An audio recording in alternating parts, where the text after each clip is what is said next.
Alright, we're over here at gotomath.com, kind of refreshing up on some fractions for the most part. But you might actually be learning this stuff for the first time. Who knows? Or maybe you just think you're learning it for the first time and have learned it and forgot it. That's a possibility too. What are we doing? We got two mixed fractions, two mixed numbers. Two mixed numbers. However you want to call it. Anyway, so we have 5 and 8/7 plus 9 and 8/9. And let's just write this out. I guess we'll use black. And of course, I got to tell you, this is not 5 times 8/7, okay? Kind of looks like something we did earlier. Whoa, look what I did. Let me consume that. That's 9 and 8/9, yeah. And so we can't just cancel these two 9s out, right? That was the reason in a previous section I put a dot right here indicating it's 5 times 8/7, right? This type of notation is kind of used more in construction and not really in the scientific field. Usually we just write this as either a percentage, a decimal, or something like that. But a lot of this is kind of written otherwhere in other places, and usually construction I can think of when we're measuring, or maybe measuring ingredients or something.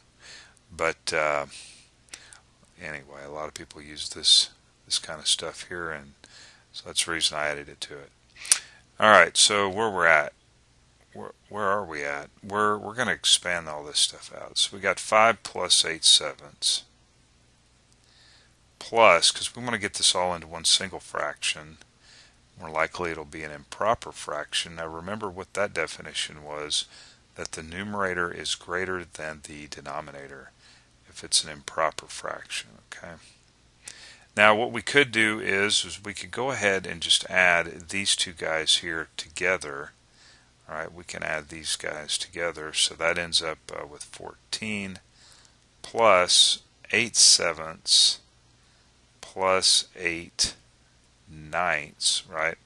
We can add these two fractions together and then add to the 14, or we could take the 14 and add it to that. I don't care what you do. I'm just going to go ahead and add these together here first. Okay, we'll add these together first. Let's just do that.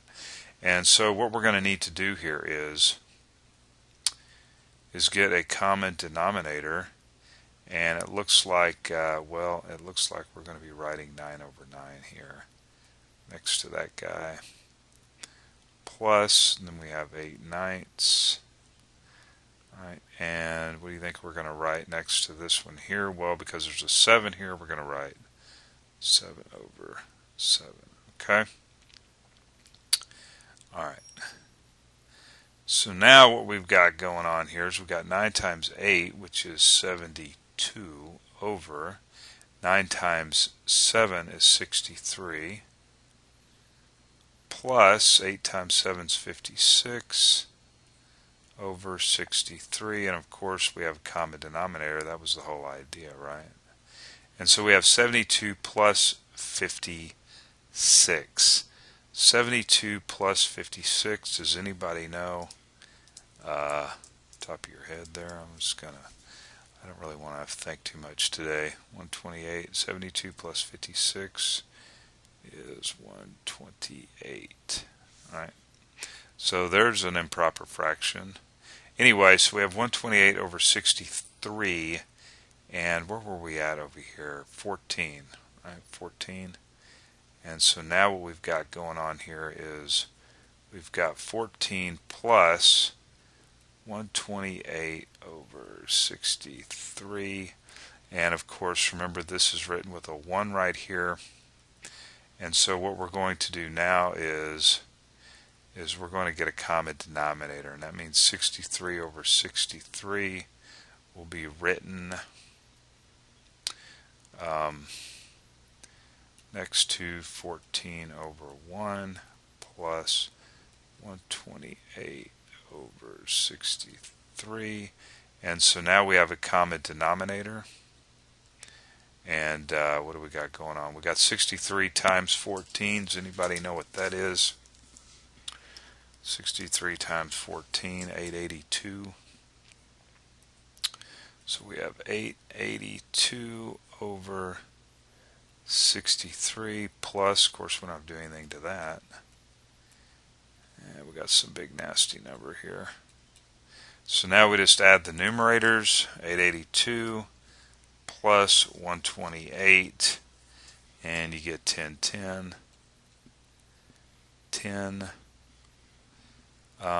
Okay, somehow I wrote too many zeros. We're going to have to do some erasing here. It looks like nice little erase function there. Let's go back to draw, click on that. I don't know why I wrote that. 1010 over 63. Alright. And of course that shouldn't reduce down any. Okay. Click on the answer there. 110 over 63. Looks good. I think I'm going to go ahead and plug that in up here too. Make sure all that is working out. We don't need any problems. There's a chance to check everything. Alright, so we're over here at gotomath.com. You come on by, practice. See you later.